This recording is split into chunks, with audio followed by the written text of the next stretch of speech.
Hey y'all, thank you so much for taking the time out of your day to check out another one of my videos. Today I'm really excited to be sitting down to film this review video on a new palette from Menagerie Cosmetics called the Indigo Ink palette. If you're brand new to Menagerie or my channel, here's what it looks like, and also here is the inside. In today's video I'm going to give you guys my in-depth thoughts and review on this palette. I'm going to give you guys multiple tutorials. We're going to swatch it out on camera, as well as show you guys some comparable palettes that I have in my collection, and I'll swatch them out side by side so you guys can see if they are dupes or not, or just a little similar, or maybe if you have one of these palettes, you can get a look or two that you might have seen someone do with this palette and not have to purchase the palette itself, all that sort of thing. So that's what we're going to be doing in today's video. Let me roll the intro and then we can jump right into it.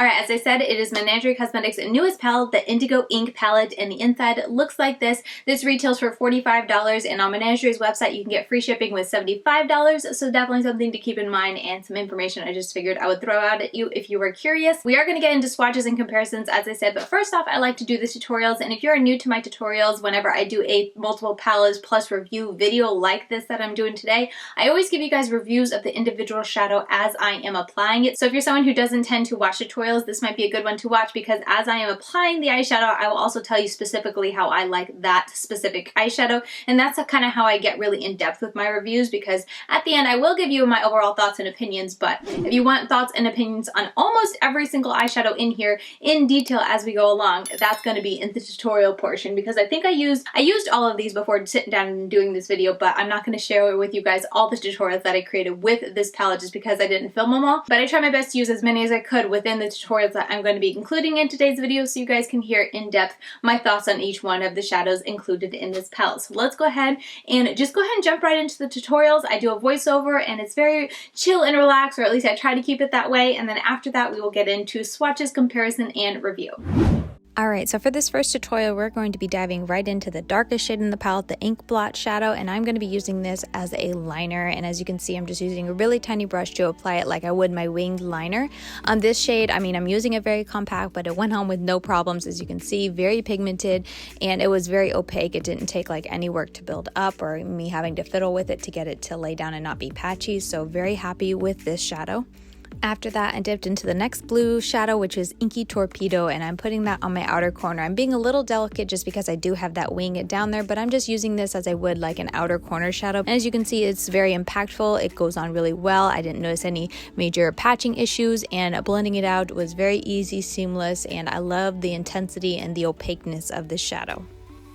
Moving on, I'm taking that brighter of the two lighter blues, Tide Pool, and I'm packing that on my inner corner up in the crease, and I'm going to use that to blend it out over the blue shadow I put in my outer corner and into my crease. As you can see, this shadow, as you can see, it's a very light shadow. It's very like pastel bluish, and I feel like those tend to have a difficult time showing up on me and my skin tone, but this, I place it on, I pack it on there, and I blend it out, and I feel like it popped really easily, very effortlessly, and it also helped kind of soften the line for the darker blue, and overall it was just very easy and effortless to work with. I was very happy with the way this blended out, a very bright pastel blue, and I liked that.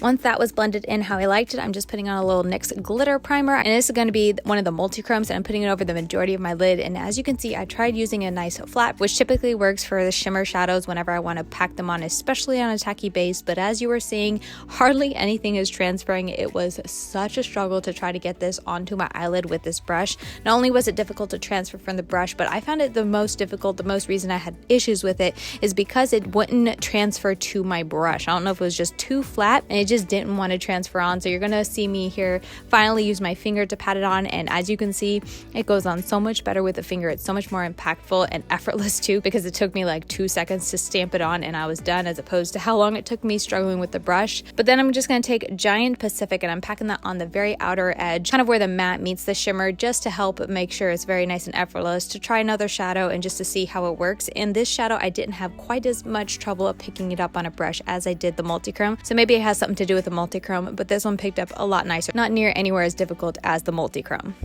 Then I'm just taking that Inky Torpedo and I'm putting that on my lower lash line, right against my lash line, trying to keep it really close to what I put in my waterline. And then to blend it out, I'm taking that other lighter blue shade in here, Small Spaces, and I am just buffing it out. These two are just so very close. As you can see, I made sure I wanted to use them both in the same look to really see how different they are. And one just has a little bit more gray tone to it. It's just going to depend on your personal preference, whether this is too close for you or you love that they're both in here. But for me personally, I don't love that they're both in here.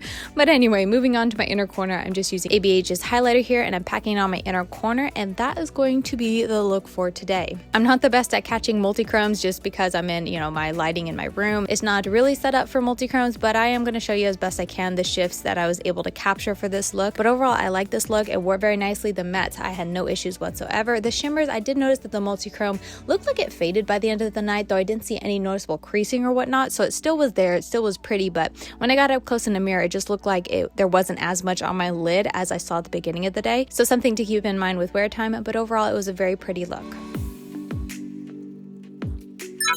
Moving on to look 2, I'm taking that really pretty green shade that you guys know my eyes immediately went to with this palette, and I'm packing it on my inner half of my crease area, really making sure to pack it on first and then blend it out. And as you can see, absolutely no issues with blending. Her mattes just blend and are so effortless to work with. I absolutely love them. And then I'm just going to take some of that ink blot and I'm putting this on the outer corner, kind of sort of doing it in like a winged out look, but it's mostly just for the outer corner. It's kind of like a faux wing almost, but I'm just packing it on because I wanted to see how this looked more like a typical shadow instead of using it as a winged liner look. And as you can see, it's packing on very nicely. I'm really working at setting it down where I want it to be, and I really didn't have to like dip that much into the pan to build it up to this color. Very happy with how pigmented it is, with the first couple dips. And then once it's where I want it to be, that's when I started to kind of feather around the edges to blend it out and blend it into that first shade that I had put down. And you're going to see me go back and forth with the two brushes here. I try to leave as much as I can in without it getting too boring for you guys to watch, but I did just go back and forth with the two brushes until I was happy with the blend. And while it took a little bit of time, as you're seeing me here blend back and forth, it really wasn't all that much work until I had a very nice blend. And for these two to be so drastically different, one so light and one so dark, that can take a little time or honestly be very difficult with some formulas, and I had no issues here. Putting down a base for my shimmers, I'm just using this one from Alamar Cosmetics to kind of cut the crease, and it tints my eyelid a little bit, so also acts as a bit of a concealer as well. And then I'm going to move on to my lid shade, and I'm just taking that shade Squid Pro Quo, I think. I honestly don't know how to pronounce it, but I'm packing that all over my lid. And as you can see, it does take a little bit of time. This wasn't nearly as hard for me to pick up on my brush as the first look that I did earlier in the video, but it still is taking me a little while to really pick it up with a brush and pack it on. Now keeping in mind, I use very flat brushes. It's almost like concealer type brushes, because typically for metallic-y, shimmery shadows, it works amazingly, but for this formula, it really was honestly very difficult to pick up. Anyway, after that, I took that Shell Yeah, that's such a cute name, but I'm using it to kind of highlight my cut crease up there at the top, and as you can see, I'm using it with a little sponge tip applicator because I tried to pick it up with a flat brush like I typically would, and again, it would not come up. It was being so very difficult to get it to transfer, and I am going to switch here in a minute to it because I can get such a better line with a flat brush. But to really pack on the color, I did go ahead and use that sponge tip applicator to get the color on there because it was just taking so very long when I did it on the other side that I kind of wanted to see if I could get it down faster, and because it's such a small area, I didn't want to use my finger. Anyway, just feathering the shimmer into the matte with that shade I used in the outer corner, and then I'm putting on some liquid liner really quickly, and then completing my face and coming back for my lower lash line. And this one I'm just using the same shade on the outer corner that I used earlier, the ink blot, and I'm putting it right against my lower lash line. Again, no issues with the blend. It's very easy to pack on, and you just want to be careful, especially on your lower lash line where you don't want to go too crazy, but you want to be careful not to pack it on too much or it will take a lot to blend out. And then I'm just taking that first shade that I used in my crease, and I'm using that to buff and blend out and kind of diffuse the lower lash line. I tend to like my lower lash lines to be a lot softer and not too dark, so that's what I'm doing here. And I'm just going to bring it around to tie it around to the wing liner that I put and just connect the whole look together and kind of grungify it as Batty Bean does here on YouTube. And I absolutely love her look, so channeling a little bit of Betty Jean here with this look. And then once again, using that ABH highlighter as my inner corner highlight because I had already used the Shell Yeah one in this look, and it works really well as an inner corner highlight. And that is going to be the completed look. I know I always say it's hard for me to pick, and it is hard for me to pick when it comes to all these looks that I do with the palette because I do really enjoy them all. However, this one definitely has a special place in my heart because it's just so grunge and green, and I just love it. And I think you can kind of see the shift with the multi-chrome in this look. I think it's very, very pretty, and yeah, I'm going to call it here. It's just my favorite look. Wear time in this was fantastic. Same story. The mattes are absolutely no issues at all. They last the whole entire day without any issues. I never see any kind of fading or breakdown with them. And the shimmers lasted pretty darn well. So overall, very, very happy with the wear time for this look. Okay, diving right into the third look, I'm taking that Ink Floyd shadow and I'm using it on a very small pencil brush, as you can see, to pack it on there. And this shade, it shows up very nicely, nice and bright, no issues there. I was very impressed with how intensely this showed up and how easy I was able to lay it down. And this look, you're going to see I'm kind of making it up as I go, like a lot, because I really didn't know what I was doing with this look. I wanted to go very colorful but also not too bright, so that's why you're going to see me kind of playing around with colors and maybe not making the best decisions when it comes to where to place certain shadows. But for better or worse, I'm taking that shade and I'm going right on top of that first shade and I'm blending it out and kind of buffing it out to diffuse it. I wanted to deepen up and give some kind of a depth or just graying out that first shade that I put down. Again, I'm just kind of making this up as I go. Maybe not the best decision, but I liked the end result, so I was happy with the route I went. So anyway, this is going to take a little bit of time to blend these two together, probably because they're really not meant to be blended together or not meant to be this close together on the color wheel and whatnot, but I definitely do get the blend that I'm looking for. And with the mattes, when it comes to Menagerie Cosmetics, her mattes are just so very easy to work with. I was really happy with the end results when it came to my crease. Moving on to my outer corner, I'm just packing this onto my outer corner once again to get some depth in there and kind of connecting it to my crease, but I'm trying to be careful to not totally cover that pink that I put down there initially. And I'm once again kind of winging it out, giving it a winged out look to the eyeshadow, but it's not really a wing. It's just kind of a winged out shadow effect, I guess you could call it. Once that's done, I go ahead and take that brighter of the two darker blues, Inky Torpedo, and I'm placing that right on top of the darker wing and kind of bringing it towards the center of my lid. Again, trying not to cover that pink that I had put down there initially, but just using this to deepen it up, give it a little bit more brightness, use another shadow, and yeah, just creating it as I go. And once I'm happy with that blend, I'm taking a little bit of the Gerard Cosmetics Clean Canvas Eye Base to cut my crease, because I'm going to do an all matte cut crease, and I want to make sure I have a really solid base down before I put the mattes on top.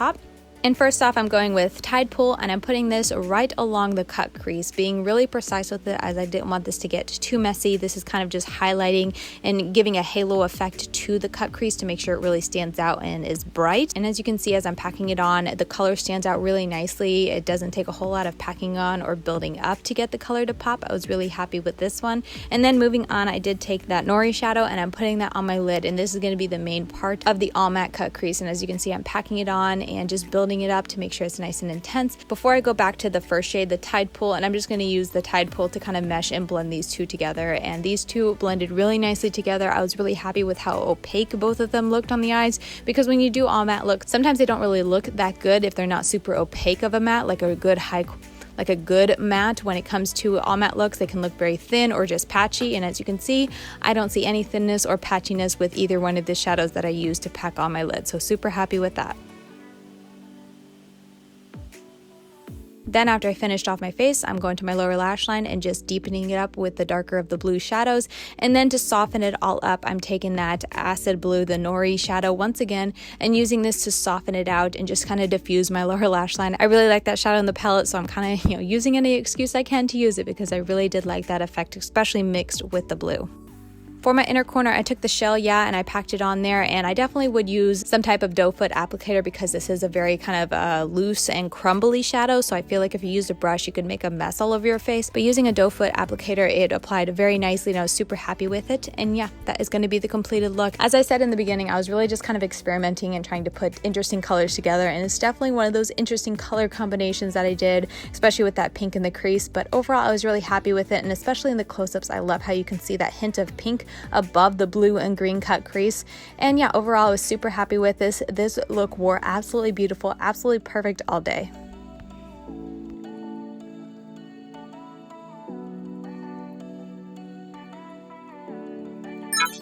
Okay, fourth and final look. Once again, I'm using that Nori shadow. I told you guys, once I used it that first time, I was like, oh my goodness, where can I fit this into every look from here on out? Because I just love it that much. Putting it on my inner corner kind of looks like that first time I used it, but I promise you it's going to be different. And once I pack it on here, as you can see, I mean, I've already talked about the shadow before. Definitely a favorite in color and also formula. It works so very well. But once this is down, I'm taking that darker of the blue shadows, and once again I'm going to use this to wing out my liner. So this isn't really anything super exciting, hence why I'm speeding it up a lot, because we've already kind of seen this and gone over it in the first look. So just moving right along. Once I get the wing down, I'm going to move on to the next shadow, which is that Ink Floyd, and I'm very carefully putting this between the liner and that first shade that I put down. And I'm just going to spend some time not only packing this on and getting the color down where I want it, but also blending it into the green and being careful to diffuse it against the wing liner as well. And as you can see, this shade is so very bright and pigmented. I'm very happy with how beautifully this shows up, how easy it is to show up, and also how beautifully it blended into that first initial green that I put down. Next up, I'm going to take that dark red, the Pygmy, and I'm putting that in my outer corner. And this shade, as you can see, is also really pigmented, very nice shadow, not only to pack on and get a really nice intense color, but also to blend up into that first shade. I feel like it's a very seamless and effortless blend there.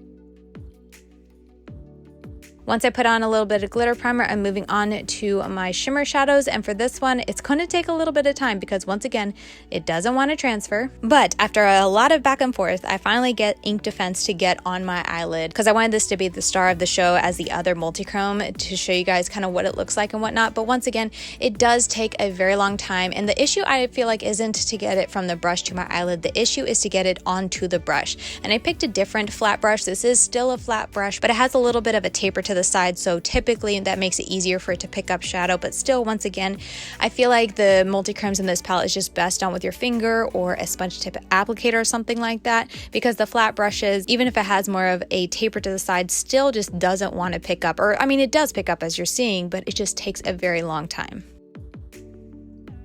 Take an Ink Torpedo, I'm putting that on my lower lash line, keeping it really close to my waterline there because I didn't want this to get too crazy. Once that was down, I went ahead and took that lighter of the two, or brighter of the two light blues, Tide Pool, and I'm using that to blend it out. And I really like this pop of bright blue underneath so much color on the top. And as you can see, this Tide Pool is just so very bright. It's a very light blue, but oh my goodness, it pops so much. And then just taking Shell Ya, I'm using that on my inner corner, again with a sponge tip applicator because it makes it so very easy and just makes it pop and just look a lot more intense that way anyway, and also just keeps it clean to apply. But yeah, that is going to be the fourth and final look for this video. This was a very fun look. I was going for something colorful and different than what I typically do, and I feel like I definitely got it with this color combination, but it was still a really fun look to wear that day. And wear time on this was also really nice. Again, no issues at all with the mattes, and the shimmers in here were really nice. I did see a good bit of transfer towards my brow bone, but it didn't go too crazy, and again, just a little bit dull by the end of the night. No fallout on my face, no creasing on my lid, but just a little bit subdued, so there was some type of wear down with the multi-chrome, but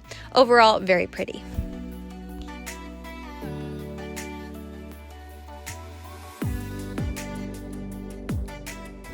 Okay, so those are all the tutorials that I created, and I do want to say that this was one of the looks you guys are going to see. I just added a little bit of a neon orange, and I think it's because I'm putting it so close to such a deep color, but you really can't see the neon orangeness. Either that or it's just a very translucent, very watery type of orange. It's the graphic liner from the Color Trip palette, this orange right down here.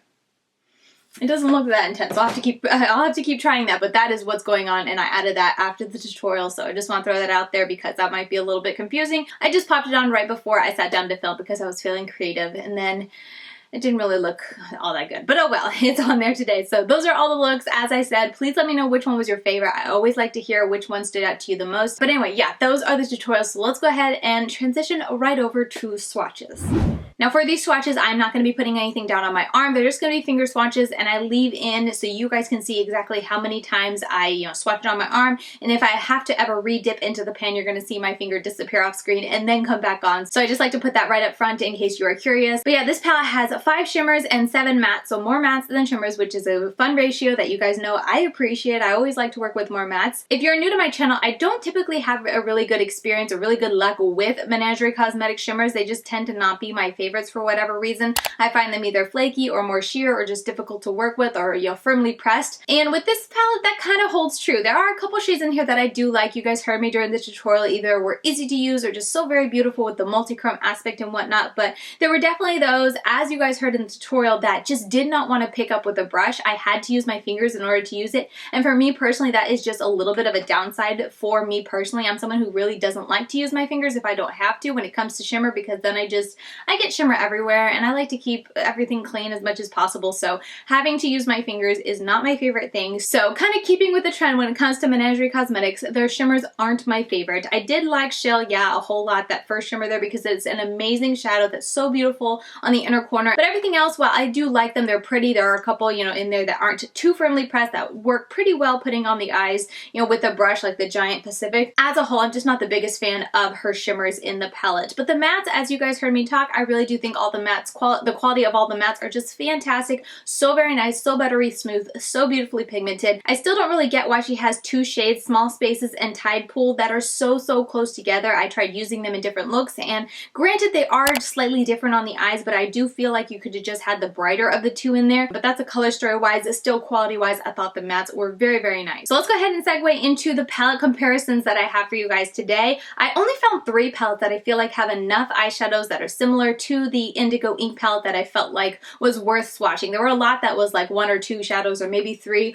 or you could kind of stretch it and, you know, maybe see a similarities, but I wanted to go a little bit, you know, honed in on that, because this is a very unique color story, and I do feel like some people might be attracted to it because of how unique the color story is. So I really tried to get at least 4 or 5 colors that had the vibe of the Indigo Ink palette in order to compare it with swatches on camera for you guys. So the first palette that I opened and I saw was actually from Storybook Cosmetics. This is the Starry Night palette, and if you open it initially, you might be like, wait, what? However, when you really look at it, there are some shadows in there that really start to look similar, like, you know, the blues, of course, but there's also an orange in there. There's a more like yellow green up there, which is just like the one in here. It doesn't have like the pops of red and whatnot, but other than that, the blues, the more, you know, deeper greens, the orange, the, I don't even know, acid green that this has, they're very similar. So I did want to go ahead and swatch them for this video. Not to say that, you know, the Starry Night is an exact dupe for the Indigo Ink, but if you have the Starry Night, maybe you want to try a couple looks together that you could get from the Indigo Ink and see if you like the color story. Or maybe if you have no interest in buying the Indigo Ink, but you have the Starry Night, you can get a look that you've seen,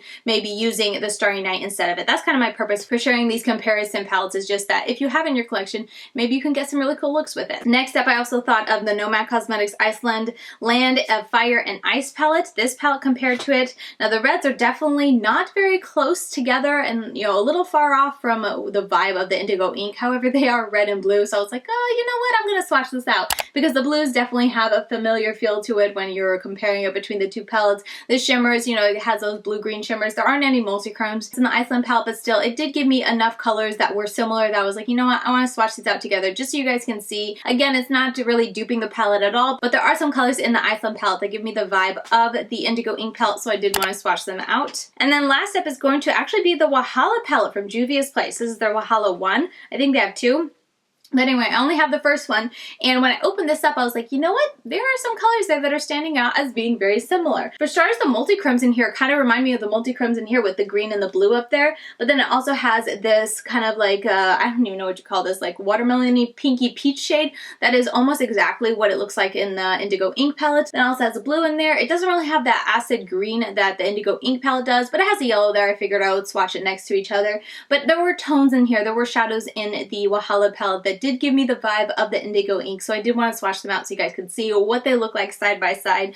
But at the end of this, like, that's the only 3 palettes in my collection. I went through all the palettes back here. Hopefully I didn't miss any, but I really didn't see any screaming to be that close to Indigo Ink that I could say, you know what, if you have this palette, you really don't need the Indigo Ink, because the Indigo Ink does give you a pretty unique color story. True, it might not be that unique if you have a bunch of different palettes, or if you have a bunch of singles, you could probably dupe this out, but as far as like pre-made palettes, I didn't really find any that were that close to Indigo Ink in my collection to be able to say, you know what, I already own this color story. So I thought that was pretty cool to see that they did, in fact, even though I feel like they put 2 shadows that were just too close for me with these 2, they did in fact release a pretty unique color story, and I always like to see a unique color story.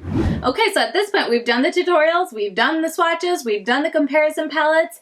What else is left but to give you guys my overall thoughts and opinions of this palette? So let's go ahead and dive into that. As a whole, I think this is a really pretty palette, and as a whole, when I'm thinking about it quality-wise, I think they did a great job. It's their typical formula when it comes to the mattes. It's outstanding. I absolutely love working with it. It's very pigmented. It's very easy to work with. A little bit goes a very long way. It is powdery. I didn't mention that earlier. It's a pretty powdery formula, so you want to, you know, touch your brush in softly. You definitely don't want to go and kind of stab into it, or you're going to just make a mess everywhere and probably make a mess on your eyes as well. So whenever I use this, literally, I just go to the color I want, dab it once, and I have enough to get started on my eyes. I really don't need to dig in there at all. And I like that when it comes to their mattes. I really do love them for that. I think it's just so quick and effortless to get a very pigmented eye look with their formula.